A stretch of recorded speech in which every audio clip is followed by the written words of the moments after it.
my brother and sister जय मसीह की welcome और welcome back to my channel I N R I on the V. आज इस साल का लास्ट दिन है। आज हम सोच रहे थे कि अपोस्टल अंकुर नूरुल्लाह मिनिस्ट्री में खापरा चर्च जाया जाए, क्योंकि आज अगर हम ये दिन जो है प्रभु को याद करके प्रभु की आराधना में हम ये व्यतीत करेंगे और कल का दिन हम शुरू करेंगे प्रभु की आराधना में होते हुए, तो आप सोचिए कि हमारा 2024 कितना अच्छा होगा। तो इससे अच्छी बात और क्या हो सकती है।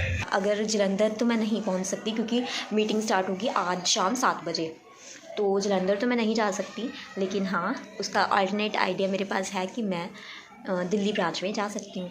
तो आज मैं दिल्ली ब्रांच जाऊँगी। तो आज मेरे साथ मेरा भाई तो नहीं है, लेकिन आप लोग ज़रूर हैं। तो आज हम और आप एक्सप्लोर करेंगे दिल्ली चर्च ब्रांच।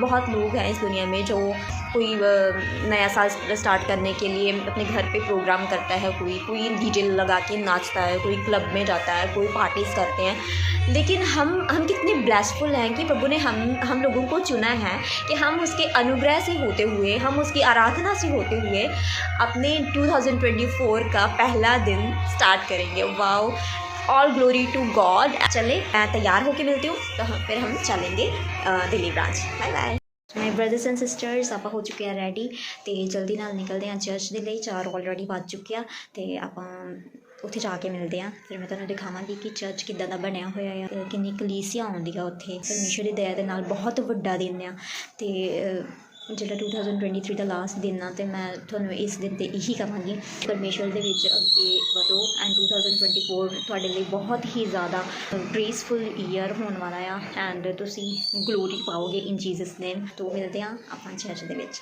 हालेलुया।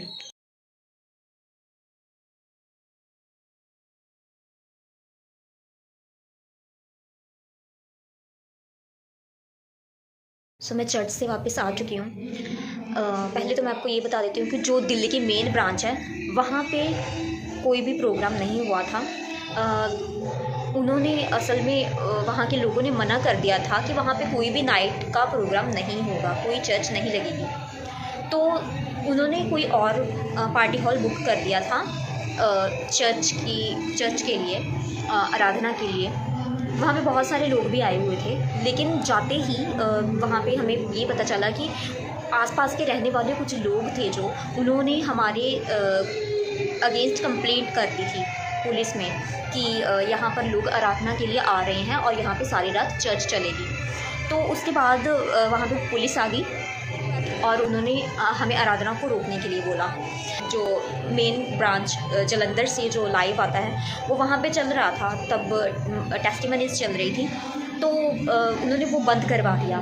तो काफ़ी टाइम वहाँ पे 1 घंटा लोग प्रार्थना करते रहे। लोग घुटने टेकर प्रार्थना करने लगे परमेश्वर से कि परमेश्वर इनके मन में रहम डाल, इनके ऊपर दया कर, इनको बुद्धि दे कि ये जो कर रहे हैं ये भी नहीं जानते कि ये क्या कर रहे हैं। बहुत लोग अपसेट हो गए थे। उनके जो वॉलंटियर्स थे उनको भी कुछ समझ में नहीं आ रहा था, तो शायद उन्होंने मैनेजमेंट के पास कोई बात पहुंचाई होगी। तो उन्होंने पुलिस के साथ बात करी। उन्होंने बोला पुलिस वालों को कि अगर आपको पैसे भी चाहिए तो आप बता दीजिए, हम आपको पैसे दे देंगे। तो वो बोल रहे थे कि नहीं, हमें पैसे भी नहीं चाहिए, क्योंकि यहाँ के लोगों ने आपके खिलाफ़ कंप्लेंट करी है कि यहाँ पर कोई भी चर्च नहीं लगेगी।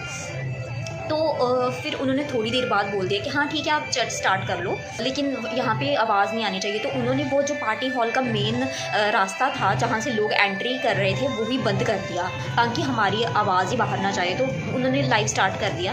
तो हमने थैंक्स किया प्रभु का कि चलो ठीक है, मीटिंग स्टार्ट हो गई है। तो अच्छा लग रहा था, हम टेस्टिमनी सुन रहे थे। उसके बाद एक बार फिर से उन्होंने हमारी मीटिंग बंद करवा दी। लेकिन मुझे ये समझ में नहीं आया कि उन्होंने दूसरी बार मीटिंग क्यों बंद करवा दी, क्योंकि कोई शोर नहीं आ रहा था। सभी लोग वहाँ पे समझ गए थे कि अगर हम यहाँ पे प्रभु की प्रेज़ भी करेंगे, ऊंची बोलेंगे या फिर तालियां बजाएंगे या कुछ भी करेंगे, तो यहाँ हालेलुया के नारे भी लगाएंगे, प्रभु की स्तुति भी करेंगे, तो बाहर वाले लोगों को प्रॉब्लम हो सकती है। तो वो हम धीरे ही बोल रहे थे। लेकिन उन्होंने फिर से दूसरी बार जो मीटिंग है वो बंद करवा दी और वॉलंटियर्स को बोला कि वो लोगों को बोल दें कि जो जैसे भी हैं वो धीरे धीरे करके लोग अपने घर चले जाएं। फिर हम थोड़ी देर बैठे रहे वहाँ पे, अफसर थे, हम बैठे रहे थोड़ी देर। तो हमने बोला कि कुछ नहीं होता, इसमें भी प्रभु की ही महिमा होगी, क्योंकि प्रभु जो है वो अपनी महिमा के लिए ही सब कुछ करवाता है। तो उसकी इच्छा के उलट हम नहीं जा सकते और ना ही हम उसके विरुद्ध कोई कुड़कुड़ा सकते हैं। तो उन्होंने वो मीटिंग बंद करवा दी। लेकिन मैं जानती हूँ ये जो कुछ भी दिल्ली ब्रांच में हुआ है, परमेश्वर ने ये अपनी महिमा के लिए किया है। और जल्दी ही जिन लोगों ने ये सब किया है, जिनके ऊपर उद्धार आने वाला था, उन्होंने इसको नकार दिया है और उनको जल्दी ही इनका जवाब भी मिल जाएगा, क्योंकि प्रभु 2024 में बहुत ज़्यादा अनुग्रह करने वाला है और ये ईयर होने वाला है अनुग्रह का। और जो लोग अभी भी प्रभु में नहीं आए हैं, मैं बोलती हूँ कि वो प्रभु में आए। तो ये जो आज असल में जो 31 डे था, मैंने ये महसूस किया कि ये साल का लास्ट डे था और प्रभु ने आज ही हमें ये बता दिया है कि अगला साल कैसा होने वाला है। अगला साल सताव से भरा होने वाला है और हमें पहले से भी ज़्यादा प्रेयरफुल होना पड़ेगा।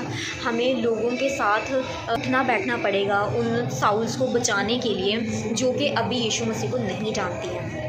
हमें उनसे बुद्धि से बात करनी होगी। यहाँ पे जैसे अब आप सुन रहे होंगे कि मेरे पीछे भी एक रिलीजन का कोई प्रोग्राम चल रहा है, तो उससे कोई दिक्कत नहीं है आसपास के लोगों को कि चाहे वो सारी रात चलेगा, किसी को कोई प्रॉब्लम नहीं है। लेकिन सिर्फ मसीहत में विश्वास करने वाले लोगों से ही उन लोगों को प्रॉब्लम क्यों होती है? सिर्फ इसीलिए क्योंकि सच को छुपाया जाता है और सच किसी को पसंद नहीं है। सच कौन है? जैसे कि यीशु मसीह ने अपने वचन में कहा कि सत्य, मार्ग और जीवन मैं हूँ। तो यीशु मसीह का नाम जहाँ भी आता है, लोग इतना ज़्यादा इग्नोर करने लग जाते हैं, इतना नफ़रत करते हैं कि वो उसका नाम भी सुनना पसंद नहीं करते। तो आज चर्च में जो भी हुआ, अंकुरुल्लाह मिनिस्ट्री से बहुत सारे लोग, बहुत सारे वॉलंटियर्स वहाँ से आए थे।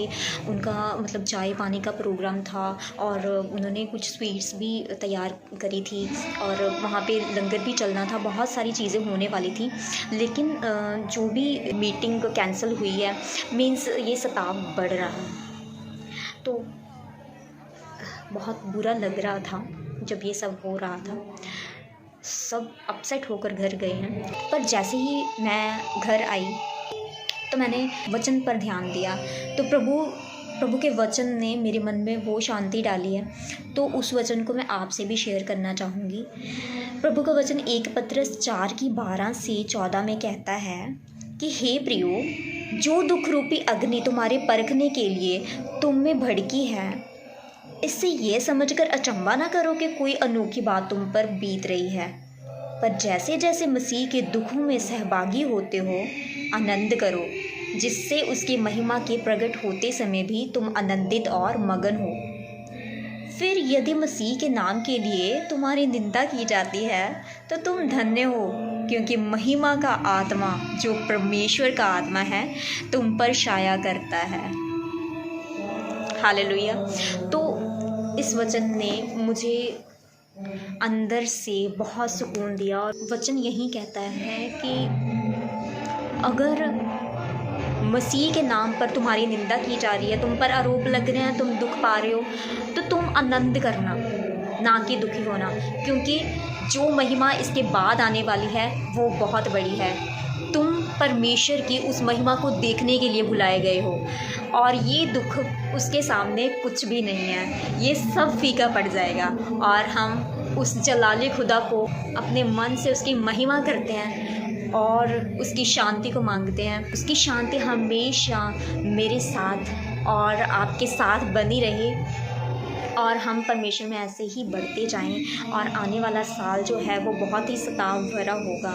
लेकिन जो परमेश्वर में विश्वास करते हैं, जो प्रभु में बढ़ते जाते हैं, जो रोज़ रोज़ उन्नति करते हैं, वो प्रभु में बढ़ते जाएंगे और खुशी पाएंगे, आनंद पाएंगे, शांति पाएंगे और मसीह यीशु के साथ चलते जाएंगे। तो इसी के साथ हम मिलेंगे नेक्स्ट वीडियो में।